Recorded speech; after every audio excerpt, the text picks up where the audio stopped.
Assalamualaikum warahmatullahi wabarakatuh. Perkenalkan, nama saya Ayo Megantara, mahasiswa Fakultas Ekonomi dan Bisnis Prodi Manajemen dengan NIM 112-11408, tahun angkatan 2019. Untuk memenuhi tugas evaluasi tengah semester mata kuliah Pendidikan Agama Islam 5, saya akan membahas kembali materi pertemuan 1 sampai dengan 4 mengenai Ma'rifatul Insan, Hakikatul Insan, Tabqahul Insan, dan Nafsul Insan. Ma'rifatul Insan. Ma'rifatul Insan mempunyai dua kata, yaitu ma'rifat dan insan. Ma'rifat berarti mengenal, sedangkan insan berarti manusia atau diri sendiri. Jadi, ma'rifatul insan dapat diartikan mengenali diri sendiri. Secara istilah, ma'rifatul insan sendiri merupakan suatu proses mengenali dan memahami penciptaan manusia oleh Allah Subhanahu wa Ta'ala, yang mana manusia merupakan makhluk yang paling sempurna di antara makhluk ciptaan lainnya. Sehingga ketika seorang sudah mengenali dirinya sendiri, siapa diri kita, dari mana asalnya, dan untuk apa kita diciptakan, akan membuahkan hasil, yaitu ketaatan dalam menjalankan amanahnya sebagai manusia. Dan ini menjadi langkah awal untuk mengenal Sang Pencipta, Allah Subhanahu wa Ta'ala. Manusia adalah salah satu makhluk ciptaan Allah Subhanahu wa Ta'ala yang memiliki peranan penting dalam kehidupan di muka bumi. Manusia juga dipandang sebagai makhluk yang paling tinggi derajatnya dibandingkan makhluk Allah Subhanahu wa Ta'ala yang lainnya. Bahkan Allah menyuruh para malaikat untuk bersujud kepada Adam alaihissalam, sebagaimana dalam firman Allah Subhanahu wa Ta'ala dalam Al-Quran yang artinya, "Dan ingatlah ketika kita berfirman kepada para malaikat, sujudlah kamu kepada Adam, maka sujudlah mereka kecuali iblis. Ia enggan dan takabur, dan adalah ia termasuk golongan-golongan orang kafir." Quran Surat Al-Baqarah ayat 34. Dalam penciptaan makhluk hidup, termasuk manusia, beberapa ayat Al-Quran menyatakan pentingnya peranan tanah liat. Hal ini dikemukakan dalam beberapa firman Allah Subhanahu wa Ta'ala yang artinya, "Dialah yang menciptakan kamu dari tanah. Sesudah itu, ditentukannya ajal, kematianmu, dan ada lagi satu ajal yang ada pada sisinya, yang dia sendirilah yang mengetahuinya. Kemudian kamu masih ragu-ragu tentang kebuktian itu?" Surat Al-An'am ayat 2. Kemudian ayat selanjutnya yang artinya, "Dan ingatlah ketika Tuhanmu berfirman kepada malaikat, sesungguhnya aku akan menciptakan seseorang manusia dari tanah liat yang kering, yang berasal dari lumpur hitam yang diberi bentuk." Quran Surat Al-Hajr ayat 28. Kemudian Allah meniupkan ruh pada tanah liat yang dibentuk itu. Ruh merupakan zat yang tak terlihat, tetapi hakikatnya ruh itu terasa eksistensinya dalam jiwa manusia. Fungsi utama ruh untuk merasakan, meyakini, menghendaki, dan memutuskan. Rasulullah SAW mengatakan bahwa di dalam jasad ada segumpal daging. Bila daging itu baik, maka baiklah seluruh jasadnya. Namun, bila daging itu rusak, maka rusaklah seluruh jasadnya. Segumpal daging itu adalah hati manusia. Selain tercipta dari unsur tanah atau at-torab, manusia juga tercipta dari unsur ruh, ar-ruh. Dalam hal ini, Allah Subhanahu wa Ta'ala berfirman yang artinya, "Kemudian dia menyempurnakan dan meniupkan ke dalamnya ruh ciptaannya, dan dia menjadikan bagi kamu pendengar, penglihat, dan hati, tetapi kamu sedikit sekali bersyukur." Quran Surat As-Sajdah ayat 32. Dalam penciptaannya, Allah pun memberi 3 unsur utama dalam penciptaan manusia, sebagai pembeda dari makhluk ciptaan Allah yang lainnya. Yang pertama, qalbu. Berbicara tentang qalb atau hati, yang dimaksud bukan hati fisik. Ia abstrak, termasuk unsur rohani, yang merasa haru, bahagia, suka, duka, pedih, dan emosi lainnya. Hati yang berbolak-balik di antara berbagai perasaan itu karena tidak berada di suatu keadaan. Itulah kemudian ia dinamakan al-qalb. Berdasarkan terminologi bahasa, qalb berasal dari qalaba yang berarti berbolak-balik. Dalam konteks kekhalifahan, di dalam hatilah tersimpan potensi besar untuk berniat dan bertekad. Di dalam al-qalb inilah terletak al-azmu atau tekad, keputusan, niat dan rencana bersumber dari keyakinan. Disinilah letak takwa itu, sebagaimana disabdakan oleh Rasulullah SAW, yang artinya, janganlah kalian saling hasad, saling berbuat najasi atau menawar barang dagang lebih tinggi untuk mengecoh pembeli lain, saling membenci, saling membelakangi, dan janganlah salah seorang di antara kalian menjual barang di atas jual beli oleh orang lain.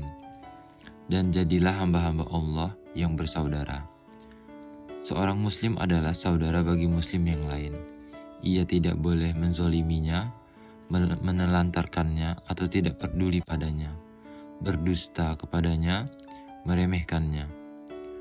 Takwa tempatnya di sini. Beliau menunjukkan ke dadanya sampai 3 kali. Cukuplah seorang itu dikatakan telah berbuat kejelekan manakala merendahkan saudaranya sesama muslim. Setiap muslim atas nama muslim yang lain itu haram darahnya, hartanya, dan kehormatannya. Hadis riwayat Imam Muslim. Keistimewaan yang Allah berikan yang menjadi pembeda manusia dengan ciptaan Allah yang lainnya adalah akal. Di dalam ruh manusia bersemayam pula atau al-aqlu. Disebutkan pula bahwa tempat al-aqlu ini adalah di dalam al-qalb atau hati, sebagaimana al-azmu. Hal ini berdasarkan firman Allah Subhanahu wa Ta'ala yang artinya, maka apakah mereka tidak berjalan di muka bumi, lalu mereka mempunyai hati yang dengan ini mereka dapat berakal dengannya.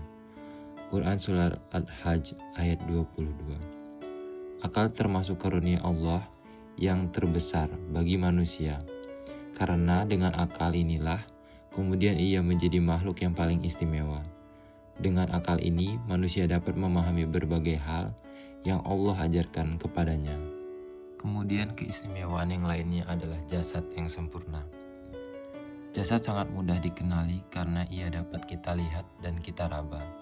Karena itu, tidak ada perbedaan tentang hakikat jasad ini. Yang terpenting bagi manusia adalah menggunakannya sebagai pelaksana, sebagai apa yang telah ditekadkan oleh hati dan direncanakan oleh akal. Tanpa jasad, tekad dan pengetahuan hanya akan menjadi impian dan teori yang kosong. Hati, akal, dan jasad adalah anugerah Allah yang harus digunakan untuk menjalankan amanah, yang langit, bumi, dan gunung tak sanggup untuk mengembannya. Amanah ini tidak lain adalah ibadah dan kholafah. Yang menjadi perhatian kita adalah bagaimana manusia memenuhi amanah itu. Hakikatul insan. Manusia harus bisa memahami hakikat dari diri dan kehidupannya sebagai manusia. Hal ini penting agar manusia itu dapat bertindak adil terhadap diri maupun orang lain, dan juga makhluk-makhluk lainnya. Hakikat manusia yang harus dipahami antara lain, yang pertama adalah sebagai makhluk, yang kedua adalah sebagai yang dimuliakan, yang ketiga sebagai mukallaf, yang keempat hakikat manusia adalah bebas memilih, dan yang terakhir hakikat manusia adalah mendapat balasan. Manusia sebagai makhluk yang bebas memilih pastilah memiliki konsekuensi terhadap apa yang ia pilih. Dengan semua kebaikan Allah, maka sudah sepantasnya manusia memulai menyempurnakan ibadahnya. Salah satu caranya menyempurnakan ibadah adalah dengan mengetahui syarat ibadah yang baik. Syarat ibadah yang baik ada 2 hal, yaitu niat karena Allah dan tidak melanggar syariatnya. Tahatul insan. Menurut pandangan Islam, potensi manusia adalah satu anugerah yang Allah berikan. Karena Allah menciptakan manusia dalam bentuk yang sangat sempurna dengan kemampuan. Maka dari itulah Allah membekali manusia dengan segenap potensi yang ada dalam dirinya. Potensi itu meliputi potensi jasmani, fisik, rohani, spiritual, dan akal mind. Ketiga potensi ini akan memberikan kemampuan kepada manusia untuk menentukan dan memilih jalan hidupnya sendiri. Manusia diberi kebebasan untuk menentukan takdirnya. Semua itu tergantung dari bagaimana mereka memanfaatkan potensi yang melekat dalam diri mereka.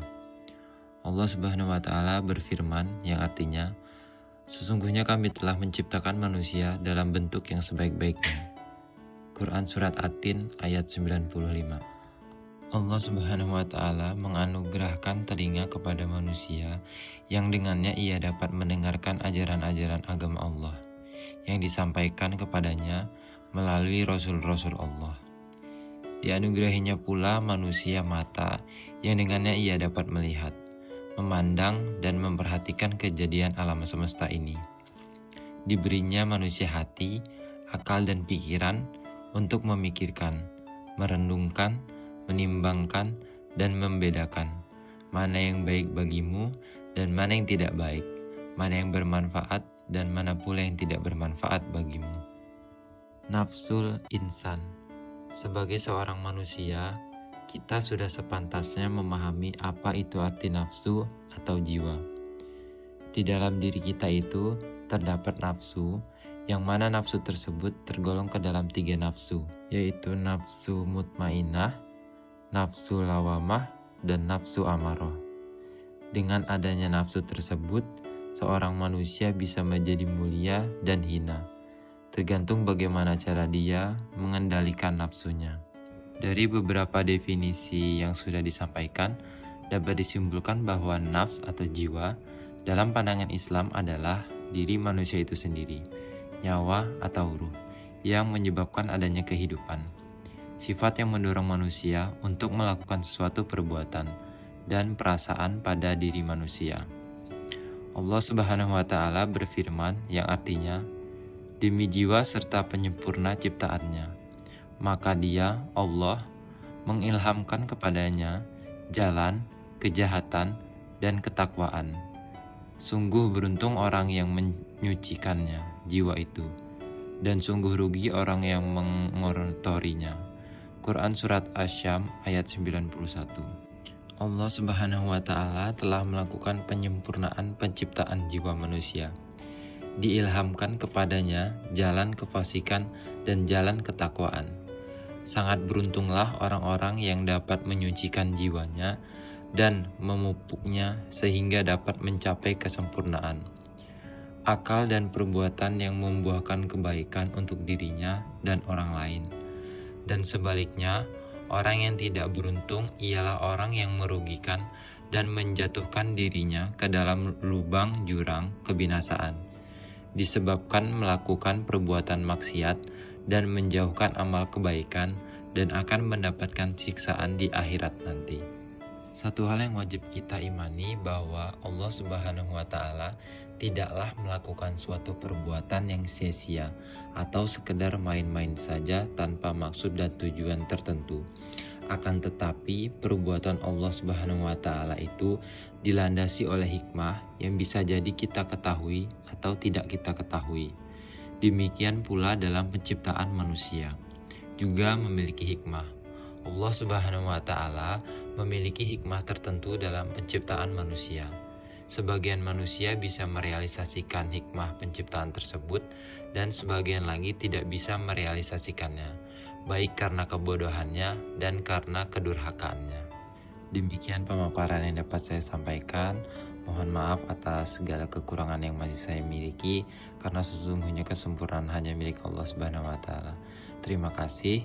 Wassalamualaikum warahmatullahi wabarakatuh.